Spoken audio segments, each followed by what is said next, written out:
వాళ్ళ ప్రభుత్వ ఉన్నప్పుడు తెలంగాణ రాష్ట్రంలో అత్యధికంగా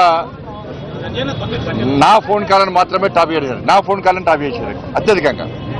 ప్రతి క్షణం, ప్రతి సెకండు, ప్రతిసారి కూడా ప్రతి విషయంలో కూడా నా ఫోన్ ట్యాప్ చేయడము నిజంగా ఇలా చూపించదు. అధికారులు చూపించకనే షాకు గురైన అనేక విషయాలు వారు చూపడ్డాకనే షాకు గురైన.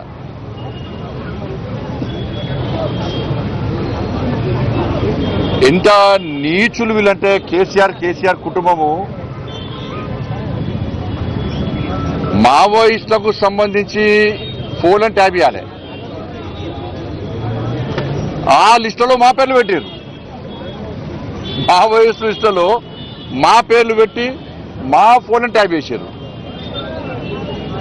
నాదే కాదు, అప్పుడు పిసిసి అధ్యక్షుడు ఉన్నటువంటి ఇప్పటి ముఖ్యమంత్రి రేవంత్ రెడ్డి గారి పేరు ఉంది అలా.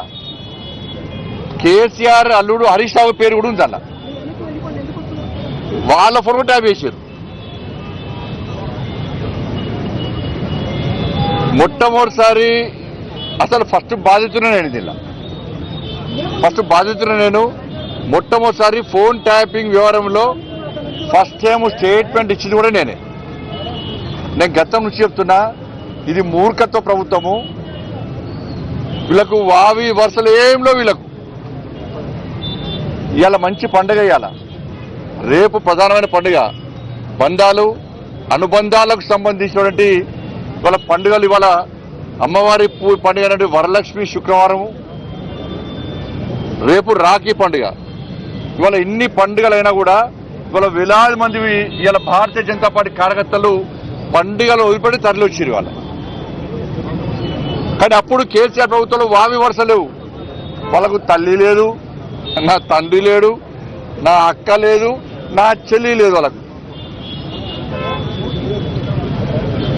నా కుటుంబ సభ్యుల ఫోన్ ట్యాప్ చేసారు. నా ఫోను, నా కుటుంబ సభ్యులది, మా సిబ్బందిది, లాస్ట్కు మా ఇంట్లో పనిచేసే వర్కర్లు కూడా